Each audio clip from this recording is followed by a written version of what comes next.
നമസ്കാരം. എൻ്റെ കഴിഞ്ഞ മെസ്സേജിൻ്റെ താഴെ ഒരുപാട് കമൻറ്റുകൾ ഞാൻ കണ്ടു. അതിൽ മുഹമ്മദ് നബിയെക്കുറിച്ചും ഹൈന്ദവ രീതിയിലുള്ള ഇതേക്കുറിച്ചുമൊക്കെ പറഞ്ഞുകൊണ്ടുള്ള ചില തർക്കങ്ങളൊക്കെ അതിൻ്റെ അകത്തുണ്ടായിരുന്നു. ഇത് പണ്ട് മുതലേ ഉള്ള ഒരു വിഷയമാണ്. ഈ മുഹമ്മദ് നബി ശരിക്കും ഒരു ദുഷ്ടപ്രവൃത്തി ചെയ്തു, അല്ലെങ്കിൽ മുഹമ്മദ് നബി പ്രാർത്ഥിച്ചിരുന്ന ദൈവം നമ്മുടെയൊക്കെ, അല്ലെങ്കിൽ യേശു പ്രാർത്ഥിച്ചതും, അല്ലെങ്കിൽ ഹൈന്ദവ സനാതന ധർമ്മത്തിൽ പറയുന്ന പരബ്രഹ്മം എന്നൊക്കെ പറയുന്ന അതൊന്നും അല്ല, ഏതോ ഒരു ഗോത്ര ദേവനെയാണ് പ്രാർത്ഥിച്ചിരുന്നത് എന്നൊക്കെ പറയുന്ന പല തർക്കങ്ങളുമുണ്ട്. എനിക്ക് ദൈവം പറഞ്ഞിരുന്ന കാര്യം എനിക്കും സംശയമുള്ള കാര്യങ്ങളാണ്. കാര്യം നമ്മളും ഈ പുറമേ ഉള്ള ഈ വാർത്തകളും കാര്യങ്ങളൊക്കെ അല്ലേ കാണുന്നത്. പണ്ട് മുതലേ അമേരിക്കയിലൊക്കെ മുസ്ലിങ്ങൾ ബോംബിട്ടു എന്നൊക്കെ പറയുമ്പോഴെല്ലാം ആ സമയത്തൊക്കെയാണ് ഞാൻ ദൈവത്തിൽ ഞാൻ സംസാരിച്ചുകൊണ്ടിരിക്കുന്ന സമയങ്ങളാണ്. അപ്പോഴെല്ലാം എനിക്ക് മുസ്ലിങ്ങളോട് ഭയങ്കര വെറുപ്പാണ്. കാരണം എന്തിനിങ്ങനെയൊക്കെ ചെയ്യുന്നു, ഇവരെന്താണ് മറ്റുള്ളവരെ ഒന്നും മനസ്സിലാക്കാത്തത്, മനുഷ്യനെ കാണാത്തത് എന്താണ്, എന്തുകൊണ്ട് ഇവരിങ്ങനെ ക്രൂരന്മാരായി പോകുന്നു എന്നൊക്കെ പറഞ്ഞ് എനിക്ക് ഭയങ്കര വിമിഷ്ടമാണ്. അതുപോലെ തന്നെ ഈ ക്രിസ്തീയ പെന്തക്കോസ് മേഖലയിലുള്ള ഈ പള്ളിയിലച്ചന്മാരും അവരവരൊക്കെ വേഷഭൂഷാദികളൊക്കെ ഇട്ട് അവരവരെ രാജാക്കന്മാരെ പോലെ നടക്കുന്നു. കുറെ പാവപ്പെട്ട ആൾക്കാർ പള്ളിയിലൊക്കെ വന്ന് തൊഴുത് എന്തോ ചടങ്ങ് പോലെയൊക്കെ എന്തോ കുറെ കാര്യങ്ങളൊക്കെ ചെയ്യുന്നു. ഇവരിങ്ങനെ എന്നും സുഖിച്ച് രാജാവായിട്ട് ജീവിക്കുന്നു. കുറെ പാവപ്പെട്ടവർ ഇവരെ പുറകെ ദൈവത്തെ പോലെ കണ്ടുകൊണ്ട് ഇവരെയും തൊഴുത് ഇവർ പറയുന്ന എന്ത് മണ്ടത്തരവും കാണിച്ചുകൊണ്ട് നടക്കുന്ന ഒരു വിഭാഗം. അപ്പൊ ഇത് എന്താണ് ദൈവമേ, ഇത് എന്തുകൊണ്ട് ഇങ്ങനെയൊക്കെ സംഭവിക്കുന്നു? ഒരു വിഭാഗം മൃഗമായി നടക്കുന്നു, വേറൊരു വിഭാഗം ഇങ്ങനെ രാജവാഴ്ചയിൽ നടക്കുന്നു. എന്നാൽ ഹൈന്ദവ രീതിയിൽ വേറൊരു വിഭാഗം മനുഷ്യർ അവനവന്റെ ഇഷ്ടത്തിന് ഓരോ സമയത്ത് ഉണ്ടാക്കുന്ന ഓരോ രൂപങ്ങൾ. ഇതിലൊരു പ്രധാന സംഗതിയാണ് ഞാൻ കാണുന്ന ഈ ശിവന്റെ രൂപം.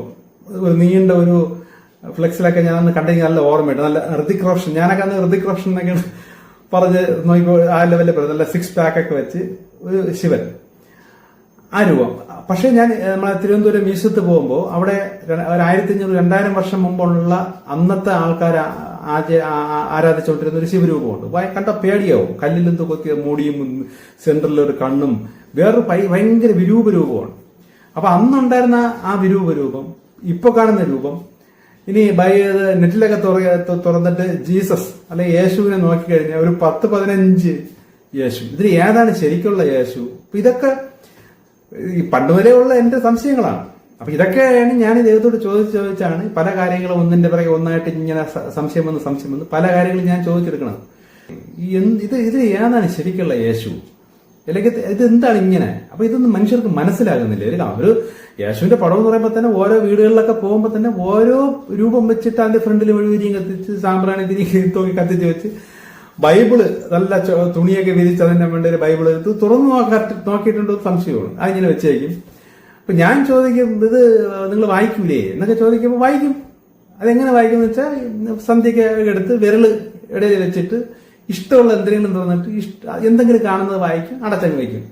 ഇതാണ് ബൈബിൾ വായന. അല്ലാതെ ഇതിന്റെ അകത്ത് എന്തുണ്ടെന്നോ ഒന്നും. അപ്പൊ ഇതൊക്കെ കാണുമ്പോൾ എനിക്ക് ഈ ആരാധനാ രീതികൾ ഏത് മതത്തിൻ്റെതും എനിക്ക് ഒരു താല്പര്യമില്ല. തന്നെ ഈ മുസ്ലിംസിലാണെങ്കിൽ ഈ വാങ്ക് വിളിക്കുന്ന സമയത്ത് എടുത്തിയാടി ഓടി പോയൊരു പ്രാർത്ഥന, എന്നിട്ട് പ്രാർത്ഥന കഴിഞ്ഞിട്ട് വന്ന് പ്രവർത്തിക്കൊണ്ടിരിക്കും. ഇതൊക്കെ എന്തോ ഒരു ബാധ്യത പോലെയാണ് ചെയ്യണം. അപ്പൊ ഇത് കാരണം പണ്ട് മുതലേ എനിക്ക് ഇതിലൊന്നും ഒരു ഇതുമില്ല. അപ്പൊ അങ്ങനെ ഇരിക്കുന്ന സമയത്താണ് ആ ദൈവമായിട്ട് കൂടുതൽ അടുത്ത് ഓരോ കാര്യങ്ങൾ ഞാൻ ചോദിച്ചെടുക്കുന്ന ലെവലിലേക്ക് എത്തുന്ന ആ സമയം മുതൽ ഞാൻ ഈ ഓരോ സംശയങ്ങൾ ചോദിക്കുന്നത്. അപ്പൊ ഈ ശരിക്കും ഈ നടക്കുന്ന സംഭവങ്ങളെല്ലാം ദൈവം അറിഞ്ഞുകൊണ്ട് ദൈവം ചെയ്യുന്ന കാര്യങ്ങൾ തന്നെയാണ്. ഇതിലെ ഓരോ വ്യക്തി പണ്ടേ ഞാൻ കേട്ടതുള്ളതാണ്. ഈ കൃഷ്ണൻ എന്ന് പറയുന്നത് കള്ളകൃഷ്ണൻ, പെണ്ണുപിടിയൻ. പണ്ട് മുതലേ ചെറുപ്രായം മുതലേ കുറെ കാമുകിമാരും പല പെണ്ണുങ്ങളുമായി തോന്നിവാസത്തിൽ നടന്ന ആളാണ് കൃഷ്ണൻ എന്നൊക്കെ പറഞ്ഞ ഒരു വിഭാഗം. ഈ മുഹമ്മദ് നബിയെ കുറിച്ച് വേറെ കുറെ കഥകൾ. അപ്പൊ ഇത് എനിക്ക് കൺഫ്യൂഷനാണ്. ഞാൻ സിമ്പിളായിട്ട് ദൈവത്തോട് ചോദിച്ചു, ദൈവം ഇതിൽ എന്താണ് സംഭവം, ഇതിൽ ആരാണ് ദൈവത്തിന്റെ ആൾക്കാർ? അപ്പൊ ഇതെല്ലാം ദൈവത്തിന്റെ ആൾക്കാർ തന്നെയാണ്. യേശുവും ദൈവത്തിന്റെ ആള് തന്നെ, 12 ശിഷ്യന്മാര് വന്നതും ദൈവത്തിന്റെ ആൾക്കാർ തന്നെ, പൗലോസ് എന്ന് പറഞ്ഞ വേറൊരു ശിഷ്യനെ ദൈവം ഇറക്കി.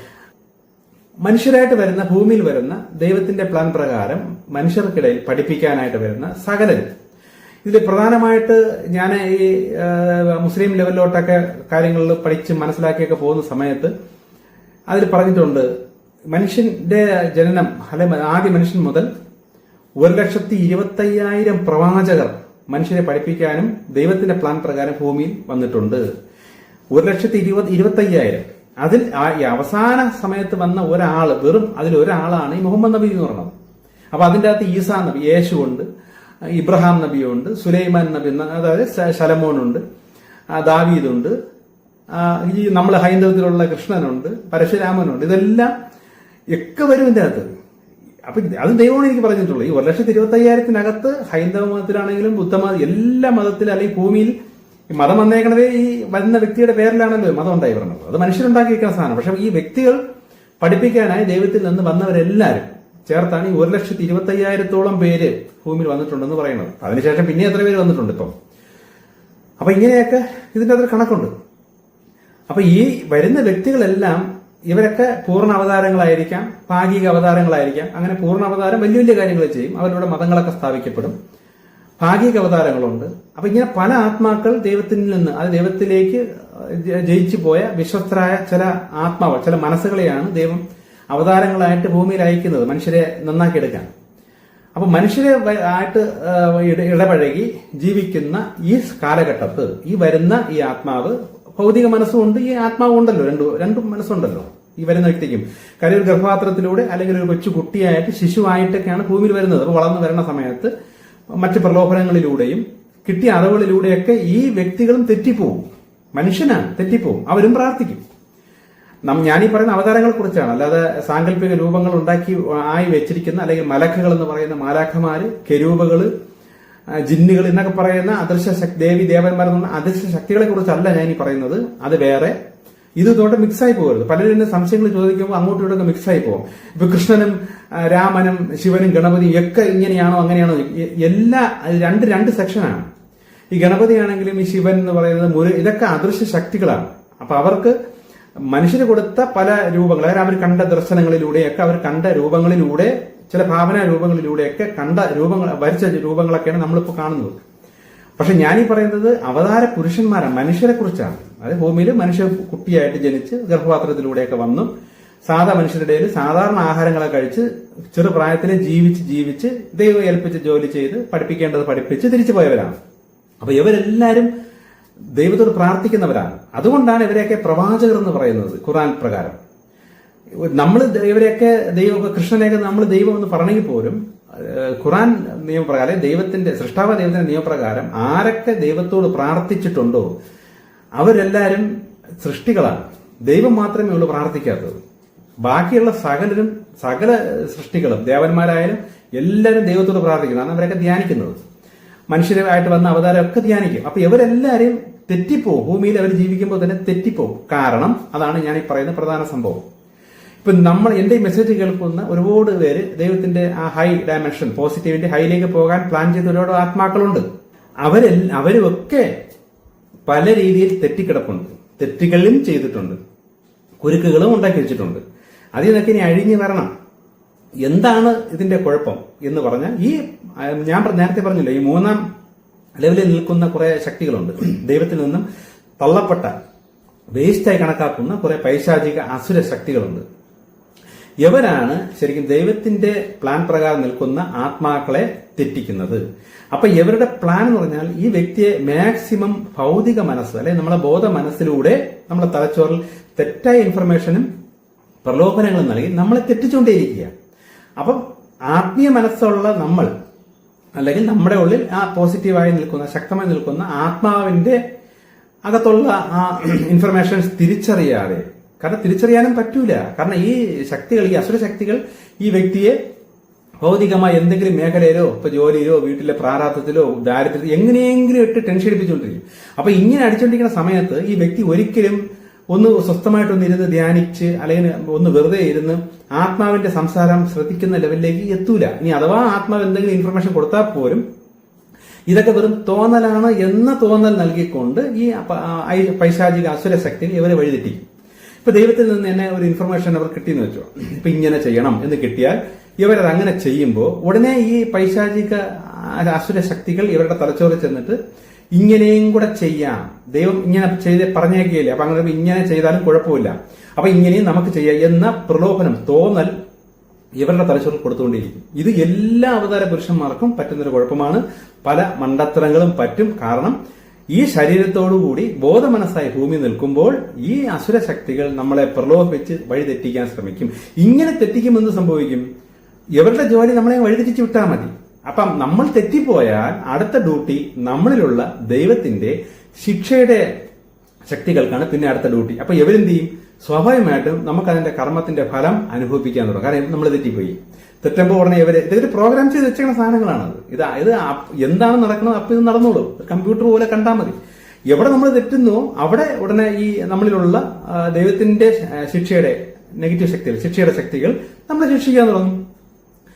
അപ്പൊ നമ്മൾ എന്ത് ചെയ്യും? കിടന്ന് അനുഭവിക്കും. എന്നിട്ട് ദൈവത്തോടെ നിലവിളിക്കുക, അയ്യോ അയ്യോ എന്ന് വിളിച്ച് നിലവിളിച്ച് വില കൊടുത്ത്, ഇപ്പൊ ധനം നഷ്ടപ്പെടുകയോ അല്ലെങ്കിൽ ശാരീരിക പീഡനമോ അല്ലെങ്കിൽ മാനസിക സംഘർഷത്തിലൂടെയൊക്കെ നമ്മൾ വില കൊടുത്ത് ഈ തെറ്റിപ്പോയതിന്റെ ഫലം ബാലൻസ് ആയി കഴിയുമ്പോൾ കഴിയണ്ട, അതിന്റെ മുന്നേ ഈ പൈശാചിക അസുര ശക്തികൾ മറ്റ് നിമിത്തങ്ങളും സാഹചര്യങ്ങളൊക്കെ പതുക്കെ ഒഴിത്തിരിഞ്ഞ്, കാര്യം നമ്മളെ കൂടെ നിൽക്കുന്നവരെല്ലാം തലതിരിഞ്ഞ് നെഗറ്റീവ് നിൽക്കുന്ന ആൾക്കാരായിരിക്കും.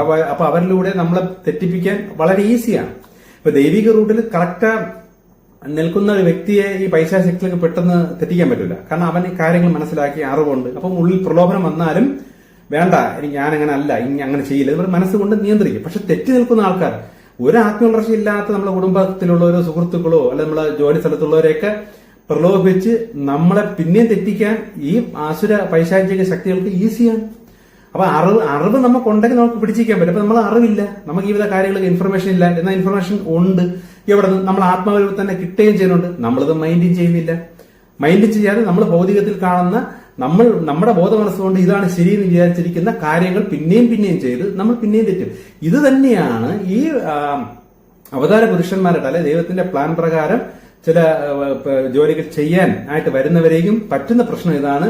ദൈവത്തിന്റെ ഇൻഫർമേഷൻ ഉണ്ട്, കാര്യങ്ങളുണ്ട്, അവർ ദൈവത്തിനോട് സംസാരിക്കുമെങ്കിൽ പോലും അവരുടെ സ്വകാര്യ ജീവിതത്തിലും അവരുടെ മറ്റ് മേഖലകളിലും ഈ പൈശാചിക അസുര ശക്തികളുടെ പ്രലോഭനത്താൽ ഇവർക്കൊക്കെ വഴിതെറ്റും. അതുകൊണ്ടാണ് ദൈവത്തിന് വേണ്ടി വരുന്ന വ്യക്തികൾക്കൊക്കെ മിക്കവർക്കും ശരിക്കും അവസാന കാലത്ത് ഒക്കെ ഭയങ്കരമായ കഷ്ടമൊക്കെ അനുഭവിച്ച് പോകേണ്ടിരുന്നു. ഇപ്പൊ ശ്രീകൃഷ്ണനാണെങ്കിലും സ്വന്തം മക്കള് യുദ്ധത്തിൽ മരിക്കുകയും ഒരുപാട് ദുരന്തങ്ങൾ, തന്റെ കുടുംബം മൊത്തം നശിച്ചുപോയി. അവസാനം കാലിൽ അമ്പ് തറച്ച് രക്തം വാർന്നൊഴുകി നരകിച്ച് വേദന അനുഭവിച്ച് മരിച്ചു. മുഹമ്മദ് നബിയാണെങ്കിൽ അവസാന കാലഘട്ടത്തേക്ക് മാരക രോഗം പിടിച്ച് ഒരുപാട് കഷ്ടം അനുഭവിച്ചാണ് മരിച്ചത്. അപ്പൊ ഇതിന്റെയൊക്കെ കാരണം ദൈവത്തിന്റെ ഡ്യൂട്ടിയുണ്ട്. ദൈവം പറയുന്ന കാര്യങ്ങൾ അല്ലെങ്കിൽ മറ്റ് അതൃശക്തികളിലൂടെ ദൈവത്തിന്റെ ഇൻഫർമേഷൻ കിട്ടുന്നുണ്ട്, ധ്യാനത്തിലൂടെ കിട്ടുന്നുണ്ട്, ചെയ്യേണ്ടത് ചെയ്യുന്നുണ്ട്. പക്ഷേ ചില സന്ദർഭങ്ങളിൽ ഈ അസുരശക്തികളുടെ പ്രേരണയാൽ അവർക്കും പല ഭാഗത്ത് പല തെറ്റുകളും അറിഞ്ഞുകൊണ്ടും ചിലപ്പോൾ ചെയ്യേണ്ടി വരും. ഇപ്പൊ ചില കേസിൽ ചില കാര്യങ്ങൾ ദൈവത്തിൽ നിന്ന് കിട്ടുന്ന കാര്യങ്ങൾ ചെയ്യണമെങ്കിൽ പോലും അവിടെ ചില തിന്മകൾ ചെയ്യേണ്ടി വരും. അങ്ങനെയും വരും. അപ്പൊ അതുകൊണ്ട് ഇവർ അത് ചെയ്യേണ്ടി വരും. കാരണം അത് ചെയ്യാതെ ദൈവത്തിന് ഇപ്പൊ നമ്മൾ അനുസരിച്ചല്ലേ പറ്റൂ. ഇപ്പൊ ദൈവത്തിന് ചില ഇൻഫർമേഷൻ കിട്ടുമ്പോൾ ഇന്ന തെറ്റുകൾ ചെയ്യണം എന്ന് കിട്ടും. തെറ്റാണ്, പക്ഷെ ഈ ഒരു നല്ല കാര്യത്തിന് വേണ്ടി ഇന്നത് ചെയ്യണം എന്ന് പറയുമ്പോൾ ഈ ദൈവിക റൂട്ടിൽ നിൽക്കുന്ന വ്യക്തിക്ക് അത് ചെയ്യാതിരിക്കാൻ കഴിയില്ല.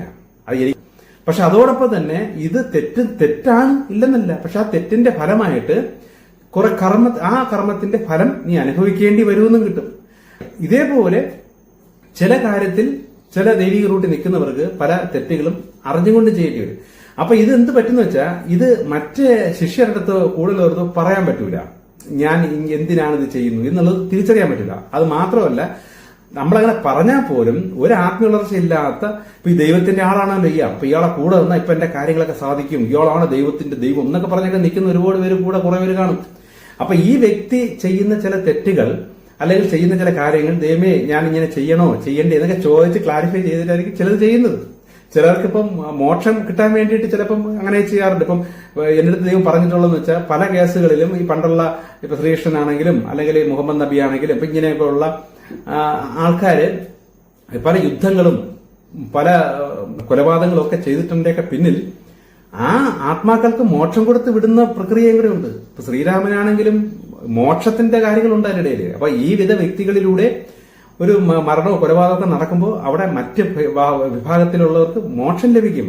അവരുടെ ആത്മാവ് സന്തോഷിച്ചാണ് പോണത്. ഇതൊന്നും ഈ കൂടെ നിൽക്കുന്ന ശിഷ്യർക്ക് അറിഞ്ഞൂടല്ലോ. ശിഷ്യർ നോക്കുമ്പോൾ എന്റെ യജമാനൻ അല്ലെങ്കിൽ ദൈവതുല്യമായി കാണുന്ന വ്യക്തി ഇങ്ങനെ ചെയ്യുന്നു. ഇവിടെ യവനും പിന്നെ അങ്ങോട്ട് തുടങ്ങിയാണ് ആ പരിപാടി. യവൻ ചെയ്യുന്നത് മഹാഭാവമായിരിക്കും. അപ്പൊ ഇതൊക്കെ ദൈവം എനിക്ക് പറയുന്ന കാര്യങ്ങളാണ്. ഇങ്ങനെയൊക്കെ അപ്പൊ ഇത് അതിന്റെ അടുത്ത ശിഷ്യർ എന്ത് പറയും? ഇന്ന വ്യക്തി ഇന്ന രീതിയിൽ ഇന്ന കാര്യങ്ങളൊക്കെ ചെയ്തു പറയും. ഈ മഹാഭാവി അതിനെക്കാട്ടി വലിയ കാര്യങ്ങൾ ചെയ്യും. ഇതൊക്കെ ദൈവത്തോട് ചോദിച്ച് പറഞ്ഞും മോക്ഷം പ്രാപ്തി അല്ല ആ ലെവലിലൊക്കെയാണ് ഈ ദൈവം ഓരോ കാര്യങ്ങൾ പറയണത്. അപ്പൊ അത് കേട്ട് മനസ്സിലാക്കി ചെയ്യുന്നവർക്ക് ഇതിന്റെ ഇടയിൽ തെറ്റും പറ്റും, അതും പറ്റും. അതാണ് ഞാൻ പറഞ്ഞ അസുര ശക്തികളും നമ്മളെ തെറ്റിക്കാനുണ്ട്. ഇപ്പൊ ദൈവം ഒരു കാര്യം പറയുമ്പോൾ അതിലൂടെ എങ്ങനെ ഇവനെ തെറ്റിക്കാം എന്ന് ഈ അസുര ശക്തികൾ പ്ലാൻ ചെയ്തുകൊണ്ടിരിക്കുള്ളൂ. ഇപ്പൊ ഇവൻ പല ഭാഗത്ത് ഇടയിൽ ചിലപ്പോൾ വേറെ ആളെ കൂടി കയറ്റി തരും. അവിടെ അവനെ നമുക്ക് കൊല്ലേണ്ടി വരും. ഇങ്ങനെയൊക്കെ പല അബദ്ധങ്ങളൊക്കെ പറ്റും. പക്ഷെ ഇതിന്റെയൊക്കെ ഫലം ലാസ്റ്റ് നമ്മളെ ഭൂമിയിൽ നിന്ന് പോകുന്നതിന് മുമ്പ് അനുഭവിച്ച് തീർക്കേണ്ടി വരും. ഇനി അഥവാ അനുഭവിച്ച് തീർന്നില്ലെങ്കിൽ തന്നെ മുഹമ്മദ് നബിയൊക്കെ ആണെങ്കിലും ആരായാലും തിരിച്ച് പിന്നെയും വന്നത് അനുഭവിച്ചിട്ട് ആ വന്ന ഡയമെൻഷനിലോട്ട് പോകാൻ പറ്റുള്ളൂ. ഇപ്പൊ എന്നോട് ദൈവം പറയുന്നത് മുഹമ്മദ് നബിയൊക്കെ അതിനുശേഷം പിന്നെയും വന്നിട്ടുണ്ട്. പിന്നെയും അതിൻ്റെതായിട്ടുള്ള ബാക്കി ചില ജോലികളും അന്ന് ചെയ്തതിന്റെ കർമ്മത്തിന്റെ ഫലങ്ങളൊക്കെ ഇപ്പോഴും അത് ബാലൻസ് ചെയ്യുന്നുണ്ടെന്നുള്ളത് എനിക്ക് പറഞ്ഞു തന്നിട്ടുണ്ട്. അതുപോലെ തന്നെ പണ്ടുണ്ടായിരുന്ന പലരും വന്നിട്ടുണ്ട്. ഞാൻ പറഞ്ഞിട്ടില്ലേ, പണ്ട് ദൈവത്തിന് വേണ്ടി നിന്ന പലരും ഈ കാലഘട്ടത്ത് വന്നിട്ടുണ്ട്. കാര്യം സത്യയുഗം അല്ലെങ്കിൽ ആ മറ്റു പുതിയ ആകാശം പുതിയ ഭൂമി എന്ന് പറയുന്ന കാലഘട്ടം ഇനിയാണ്. അപ്പൊ അവർക്കൊക്കെ ഇനിയേ മോക്ഷം ലഭിക്കുകയുള്ളൂ, ശരിക്കുള്ള മോക്ഷം. കാരണം എവിടെ നിന്ന് വന്നു അങ്ങോട്ട് തിരിച്ചു പോകുന്ന പ്രക്രിയ അവർക്ക്. അപ്പൊ അവരൊക്കെ ഉണ്ട്, അവരൊക്കെ അനുഭവിക്കേണ്ടി വരും. ആ ജീവിതകാലത്തും അവസാന കാലത്തും അവന് അനുഭവിക്കേണ്ടി വന്നിട്ടുണ്ട്, അനുഭവിക്കുകയും ചെയ്യണം. ഇപ്പൊ ശ്രീകൃഷ്ണന്റെ കഥ കണ്ടാൽ തന്നെ നമുക്കറിയാം.